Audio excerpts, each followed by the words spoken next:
Coming up on the Buckeye Roast, it's Week 12, and we're breaking down the top games to watch across the country as the playoff picture takes shape. Then we tackle the debate. What's the greatest game winner in sports history? We've got strong takes.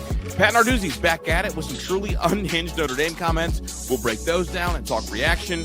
Meanwhile, Lane Kiffin is doing some heavy twerking for the SEC media once again. Is it just branding, or is there more going on back there? And of course, we close with our key takeaways from Ryan Day's press conference. I'm Chris Drew, and this is the Buckeye Roast with Ron and Q right here on Dead Air Sports.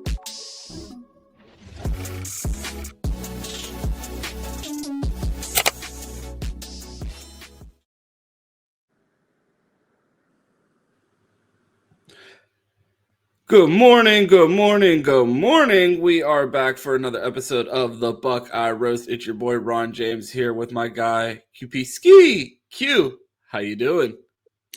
Another day, man, doing good. We're hitting the midweek point, Ron, so we're almost back to another Friday. We're getting there. How are you? We're almost there. I fumbled the intro. I forgot to take the overlay off because I was just so taken away by Chris Drew's intro because he's not slick in what he did. And I don't know if you heard it, but he talked about Lane Kiffin twerking.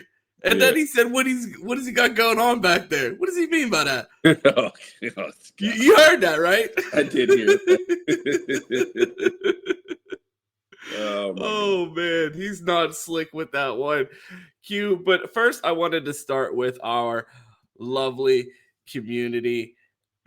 I asked them yesterday, I said, if you're going to leave mean comments, can you please at least make them 7 words long and not just say Ron sucks? They delivered, I guess. We still got a Ron sucks, but we got an algorithm. So, I mean, the people are listening. I said that real late in the show. So shout out to Dick Buck. So at least you know they're listening and paying attention. A little late call to action. I see what you did there. Absolutely. And you see Duke winning at the top of my screen when the screenshot was taken. My phone was properly charged, Q. Doing well in life. One good thing. I don't know about the second. Q, normally we have a question. Oh, that's the wrong banner. Normally we have a stat, a question, a fact, something to start the show with. I saw something on my timeline that I wanted to bring to the show to get things started. And it was a question that someone put on Twitter and said, what's the greatest game winner of all time? And someone responded, clearly the kick 6. And I'm like, fair entry. Not my choice. No. Q, do you have an entry? Greatest game winner of all time. Good Lord, I have to think about that. I mean, there's so freaking many. Well, here, I'll filibuster for you for a second because when my first initial thought was, and I went and looked at a few lists to see if my pick was even on there, but it doesn't really technically classify as a game winner, even though it was the game-winning play. I mean, the Santonio Holmes touchdown pass from Ben Roethlisberger, I contend, is one of the greatest throws and catches in all of sports. And, I mean, that might be the extra homer in me. Ben Roethlisberger, quarterback from Ohio, plays for the Pittsburgh Steelers. Santonio Holmes, former Buckeye. Like, it doesn't get more Ron. Like, it doesn't fit my fandom any more perfectly than that play. But my go-to was obvious, Q. Do you know what I'm going to say? It has to be up there. I mean, the one I thought of was the blocked field goal against Michigan from Appalachian State. Boo. No, come on now. That's a game winner, though. Grant Hill to Christian Laettner? Be serious. That's one of the greatest game winners of all time. I knew that one. I thought you were going to get past. I thought you were going to say that one before, and I was like, no, that was that is my official entry. You know, final answer. Lock it in, Regis. That's what I'm for that. What are we talking about? I was not. It was the year before I was born. But still, it's the great. It's the greatest, bro. It's my pick. Okay. All right, we're going. No, here you know my greatest.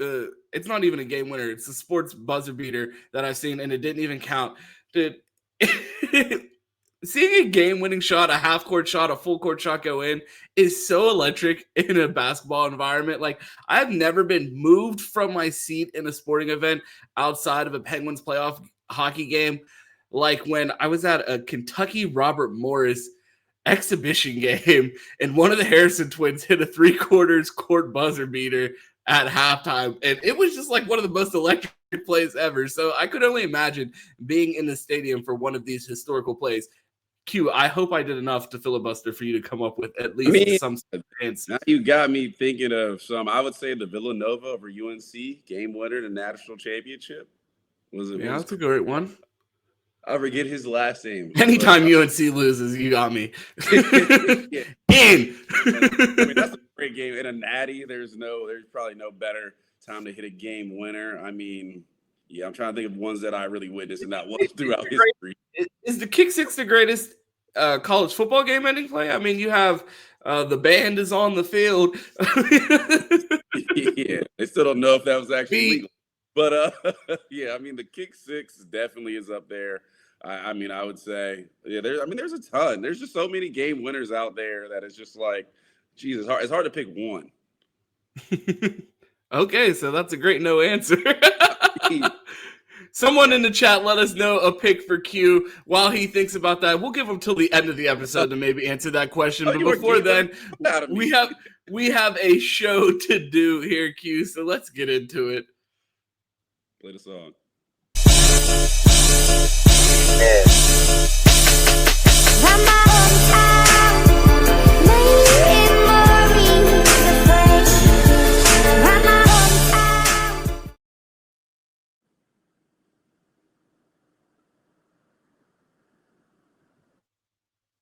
Hey guys, it's Chris Drew. Make sure you like and subscribe. It does a lot for us. It helps us as we continue to grow. We just crossed over 3,600 subs. And I know Q made a comment about me making a new one of these every time we get one individual sub. I won't be doing that, but I can definitely do a new one for every 100 subs. So again, thank you guys a lot. We're hoping to continue to learn and grow, and we do that with you guys. So make sure you enjoy this show. I know you will. Ron and Q do a great job. And then Tyler and I are sprinkled throughout the week with even more content from all over Ohio sports.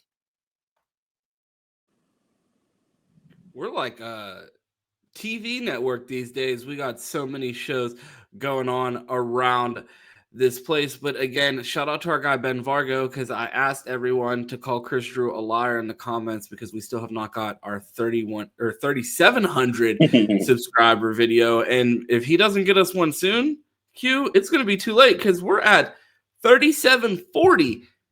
We might be at 3,800. Well, we're going to have to come up with some sort of repayment if we miss out on a video, because we're due a video here and I think we're going to pass that milestone before it ever gets delivered. Yeah, and by we you mean Chris, so I feel good about that. Absolutely. Q, you know what I feel good about? This slate of college football games. Last week was a snooze fest and it felt like it. This week, action packed, and man, when you look at this list, what gets you going more than Minnesota, Oregon, a Big Ten rivalry like no other? Yeah, I don't know if that'll be close for very long, but I think there's some really good games on this list. I mean, you got to start at the top, and we've been talking about this game for a couple of weeks now. I mean, Texas playing Georgia. I mean, I am full in on the upset this week. I called against Vanderbilt because that one was easy. This one is not as easy, but I feel like we need somebody to push Georgia right off that ledge, and Texas is the perfect team to do it. They've been playing better as of late. Now they're in the top 10, which if you want them there or not, that is up to you. But I will say they're playing good ball right now, and I think they can push this Georgia team because we saw Florida almost do it. We've seen Auburn get absolutely robbed by Georgia. I mean, not by Georgia, by the refs. So Auburn absolutely get robbed, and I feel like Texas is talented enough, and they can definitely take this game. If Texas wins this game, I might have to go dig out my burnt orange Dickies from 2006. Like, I'm going to be that heavy on the Texas bandwagon because I feel like ever since the Buckeyes have beat Texas, every week I'm watching them like, pad my resume. Like, go show them that we could beat the best of the SEC. And I feel like this is a great fraud alert week, and I think we're going to learn a lot about both of these teams and which one of them are legit and how they stack up. I know people hate transitive property. I love it. And I just want to see how Georgia looks against a common opponent for the Buckeyes. And I feel like we have another fraud alert game down here with Oklahoma, Alabama, because we have crowned Alabama. You see them at the top of, or we're going to get into it in the college football rankings here shortly, but you see them in the top 4. Is this a team that we crowned too fast? Oklahoma is a team that I feel is a bit fraudulent. If they compete with Alabama, we saw Alabama in a slugfest with South Carolina. Is this a potential upset alert? Yeah, I mean, I think it is. I mean, the Red River rivalry has a big weekend here against the class of the SEC for usual. Yeah, I think Oklahoma has a shot in here. I mean, I crowned Alabama a while ago. I thought they were the most standard, and again, Texas A&M is still a bit unknown to me. So we will see. I guess we'll find out in the SEC championship. But yeah, they're a bit unknown. Alabama, you feel like at least you know where their talent is. You feel like they have a good coaching staff. But we'll see. I mean, they have been on fraud alert a couple games as well. I mean, you saw them basically should have lost against South Carolina, and we know that's not a good team. Oklahoma at least is solid, and then I think John Mateer needs to make a performance after making me watch that Oklahoma-Tennessee game because that was absolutely awful. So I'm looking forward to it. I think Alabama will take care of business. I don't think Oklahoma has enough to beat them, but I want to see how the game goes, and is it close? Yeah, that's definitely one I'm going to be tuned into. And you look at the slate, it looks like these games are just evenly stacked that you're going to be able to enjoy all of the top games, not too many of them layered on each other. Q, this is the hear me out game of the week, and I want to get your thoughts on it. Iowa, USC, I think is low-key going to be one of the best games of the weekend. How do you feel about this one? Yeah, I mean, I'm right with you. I mean, Iowa, I guess, is just right outside the ranking list. I don't necessarily know how they got unranked by losing to Oregon, but sure. Yeah, I guess that's how that goes. Yeah, I think USC has been very solid this year. I'm happy with that squad. If you're a USC fan, I'm sure you're happy with them playing consistently good ball throughout this season. I thought they've had a really good building block this year. Hopefully Lincoln Riley's still around there because we've heard some rumors about him. But I think Iowa is a good test. We know they're going to come in. They actually have somewhat of an offensive pulse this year to go along with their defense. It's usually hard to score against. I think USC, I think it's a really good test for them. I'm feeling like this is like a coin flip game, but for branding reasons, I think USC needs to win this game. Iowa with an offense is a phrase that we haven't said much in our lifetime, but it has been refreshing to see them be able to put points on the board. It's always an eye-opener, despite them having an offense all season. Every week when I check the box score and they have more than 30 points, I have to do a double take, and I'm shocked by the offensive production that we've seen from this Hawkeyes team. And I think, again, it feels like a battle of two identity crises between these two teams, because this is the first Lincoln Riley defense that I could remember in recent memory, and definitely the first one that we've seen at USC with some level of physicality. To see them, it feels like everybody having to level up their game in the Big Ten, as it shows why it's the premier conference in all of college football. I wanted to go to a stinker of a conference in Virginia and Duke. You know I'm a Manny Diaz sympathizer here. Am I crazy for calling upset alert? Is it even an upset? I need to go look at I feel like this is our chicken and egg conversation on this channel. What constitute an upset, the ranking or the spread? Q, your thoughts on this game? Yeah, I think this is another one we talked about with a couple of weeks coming up on, like UVA was riding high. But it was like, let's look down their schedule, and it's like, that Duke game might get tricky. We'll see how that goes. I wouldn't think it's an upset necessarily. I mean, only really by ranking. I don't know what the spread is, but I feel like this is definitely an upset alert game from UVA, and the ACC is starting to all blend together here as we get down the stretch. So we'll see who pulls out. I mean, obviously the biggest game right here is an ACC team and a team that's acting like an ACC team for most of the year. So talk about that one in a minute. But yeah, I think UVA has to be on watch alert this weekend. UVA is a 5-point underdog. in this game. Hey, well, I tell you, hey, what was the other one I had? Georgia. Who was it? Georgia. I think it was Georgia, Tennessee. It might have been, yeah, Georgia, Tennessee. There it was. Exactly. Hey, tell me it's an upset. It's an upset. I feel like we are like just contractually obligated to talk about Miami because they're on the graphic. Are you excited to watch Heisman snub Ruben Bain take on the NC State Wolfpack? We saw NC State jump up last week and beat Georgia Tech. Do they have another one in them? No, I'm not gonna lie to y'all. Party pooper. State ball. No. So I will lean on Ron for the NC State expertise because you actually seen them play. Bro, I don't know how much I saw NC State play as much as I watched Noah Rogers do cardio for 4 quarters. You saw Pitt play. NC State was just there. Yeah, the NC State was there for the free whooping. Oh my goodness. Yeah, Miami again should still take care of business. I'm looking at that final stretch out, especially when Pitt plays Miami. That's what I'm really looking forward to. Absolutely. And then that leaves the last game on this schedule that I wanted to talk about, and that is a game that I might be making an appearance at. Pitt Notre Dame. Huge consequences for the ACC and the playoff picture as a whole. Now, I promise you Pitt is an underdog in the spread and also in the ranking. Q, how worried should Marcus Freeman and this Notre Dame team be? I mean, I think it's a good worry. I mean, you saw USC, who is now well down the ranking, and they had a very good game. But you thought USC had a really chance to win there. Pitt is as hot of a team as is in college football right now, and this is really, for both teams, is kind of a must-win. I mean, Notre Dame can't lose this game. They really only have one good win on their resume right now, and Pitt is on a hot streak if they want to make it the college football playoff. But they can still do, I think, without losing Notre Dame because they play at a conference unlike Notre Dame. But I think it's a big-time test for them. I mean, they can go there and play well against Notre Dame. If we got to win, like, they're a legitimate team. I feel like Notre Dame has been on the rise as of ever since week probably 3 or 4.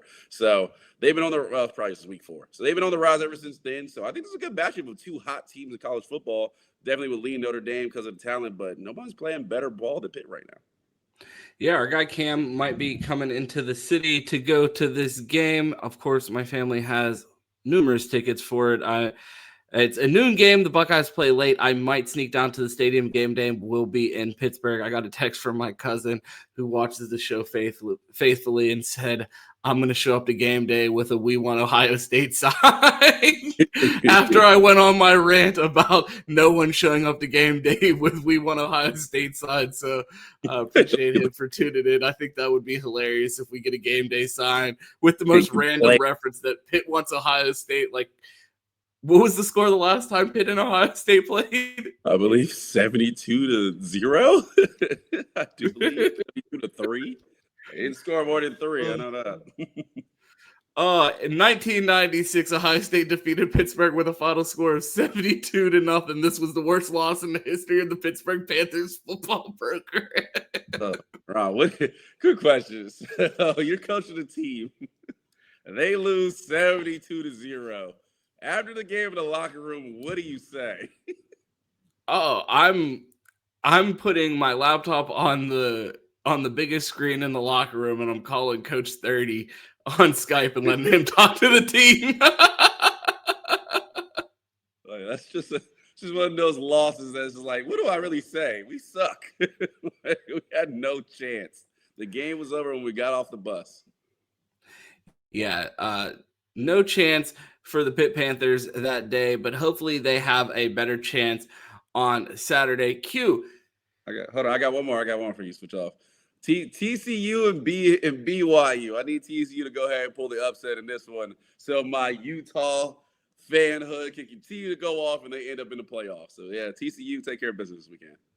Oh my God, this man is a TCU horned Ute. Seminole Buck. I don't even know. I can't keep up with all your teams anymore. Was I not in Utah a couple weeks ago? You were just stadium. I got the. You were just Mike Norvell's. You were just Mike Norvell's wife at the beginning of the season. I spent a week in Florida as a child. I wanted to go back to this Notre Dame Pitt game. Q. This game has huge playoff implications, and Pitt has an opportunity to play themselves into one of the top spots with games against Notre Dame, Georgia Tech, and Miami to end the season. If they're able to win all three games, they would be a clear-cut favorite, but they don't necessarily have to win this game to make it to the ACC championship. Would you consider this a must-win game for the Panthers?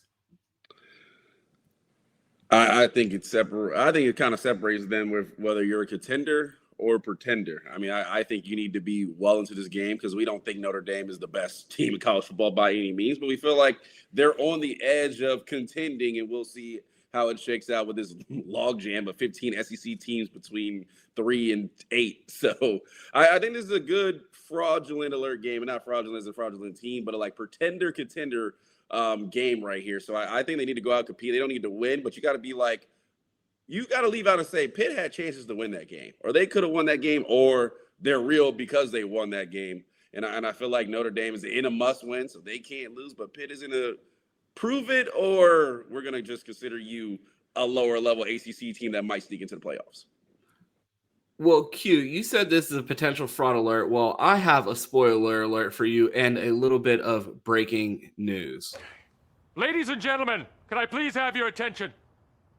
I've just been handed an urgent and horrifying news story. And I need all of you to stop what you're doing and listen. Cannonball!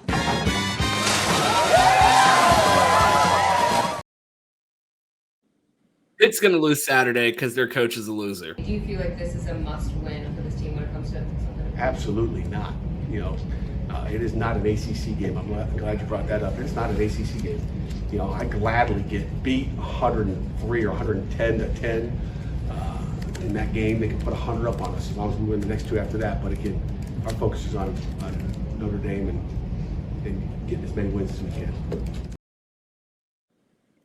I mean, hear me good, nigga. I'm here to double down. That shit is a 2-pack of ass. The fuck are you talking about? That shit stinks. What is he talking about, Q? Hey, I mean, I understand what he's saying.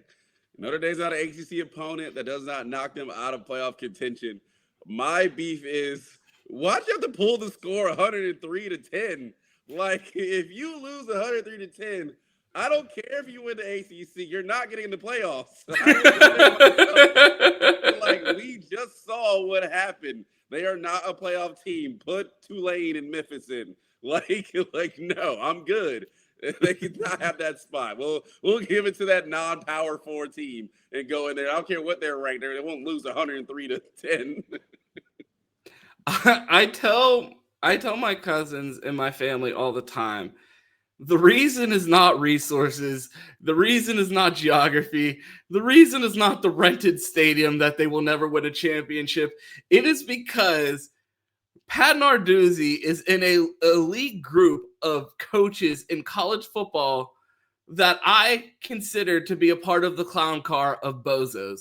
And that includes James Franklin. That includes who's the PJ Fleck, the king of the bozos, and Pat Narduzzi. Those three go on a road trip every year called the college football season, and they just do bozo activities. And that just is another one in the archives for Pat Narduzzi. He's good for one once a year. He said that what was it, a couple years ago, they'd run through the Big Ten after we just talked about what happened the last time they played Ohio State.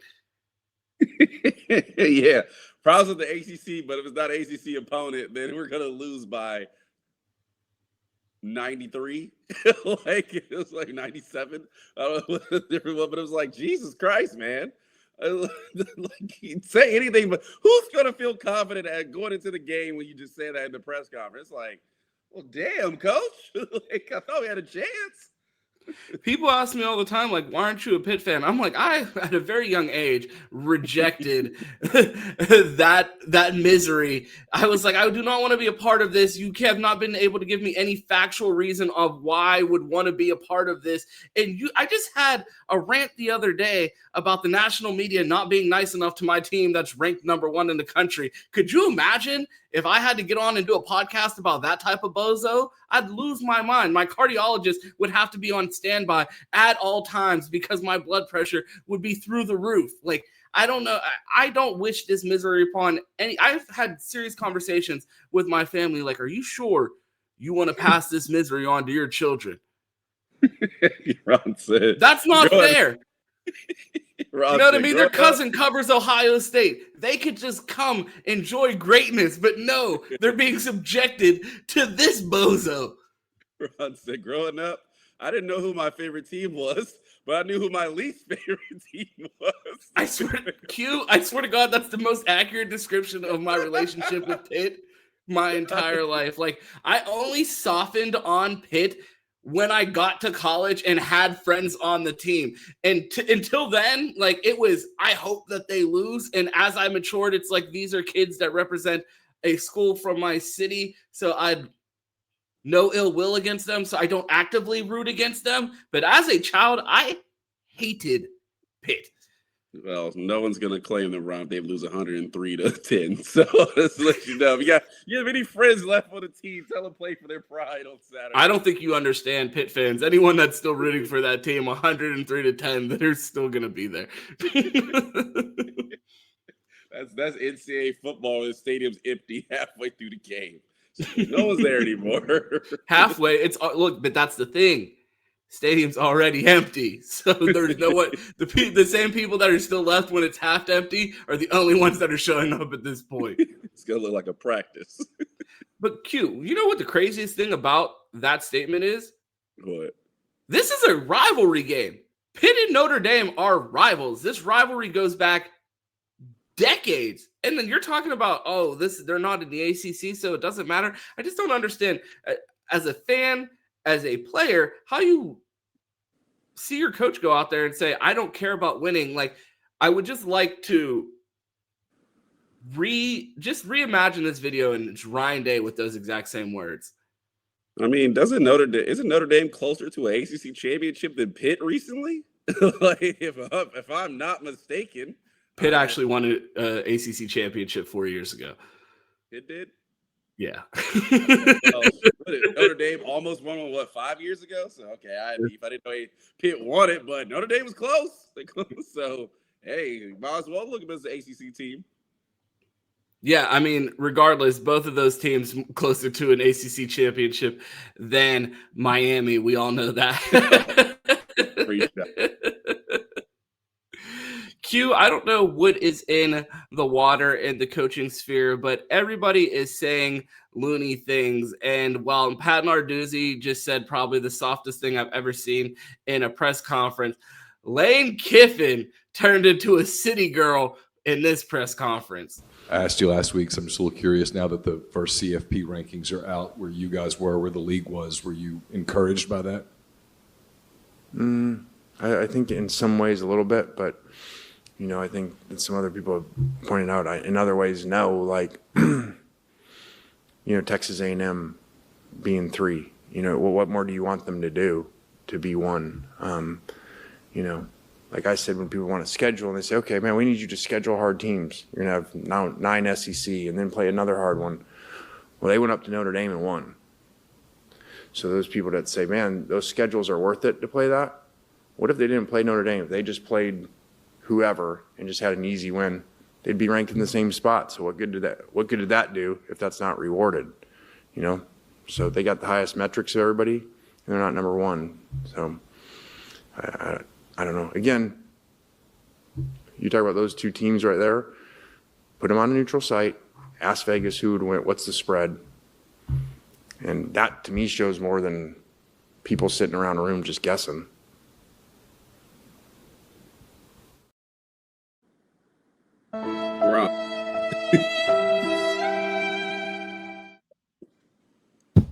I mean, cry me a river.